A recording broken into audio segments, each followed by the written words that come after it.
Hello everybody, welcome to the Steckline Report. Nice to have you aboard today.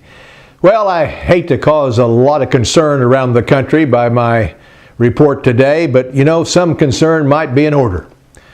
I got to tell you, we keep talking about the size of the Chinese people, the population there, the amount of food that they are now using because they can afford to buy some. They're tired of rice, as I can understand that, just like the Japanese were a few years ago, and you know what happened then. But their economies thriving the way they are has caused them to step up, if you will, the appetites and the kinds of food that they want to eat, which is a much better brand and quality than in the past. With this comes a tremendous demand, a demand for input. Their farming operations can't keep up with it. We already know their enormous exports or imports to their country from the United States. Soybeans at the top of the list. It's amazing. Some people say 1 out of every 4 acres of beans in this country is going to go to China. And it's hard to comprehend. But you know, it kind of comes home to you a little bit when you see what other countries are doing. And I bring this up as a point.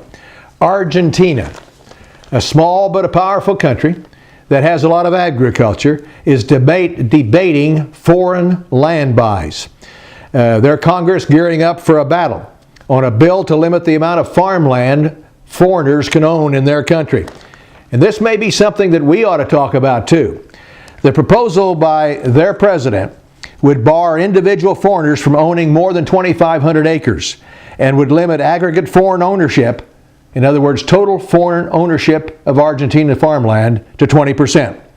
Their president has touted the bill as their top legislative priority. And here's the reason why. A study by a think tank affiliated with their Conservative Party estimated that foreigners now hold between 3.5% and 11%. They don't know for sure.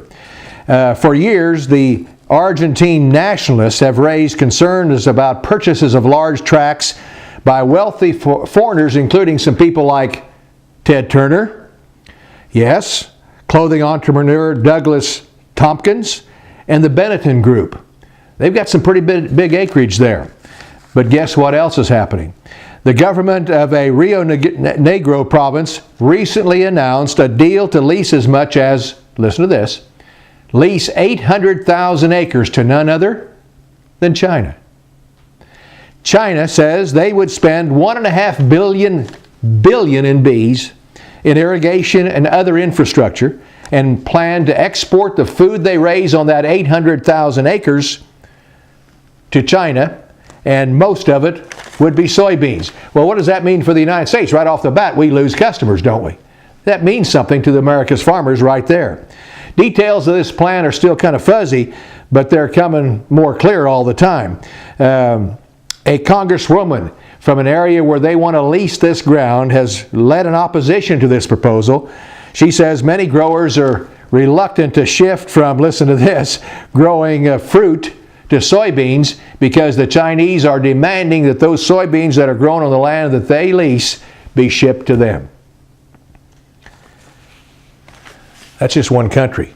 We're hearing Africa leasing thousands and millions of acres to foreign countries as well. China at the top of the list. We can go on, but it's for real, folks. We need to realize what's happening here. I'm not sure I know what the reaction should be from the United States, but there sure ought to be a lot of debate behind closed doors at the present time on an issue that I think 10 years from now could be a real economic situation. Hey, thanks for tuning us in here. We'll look for you on the next Steckline Report.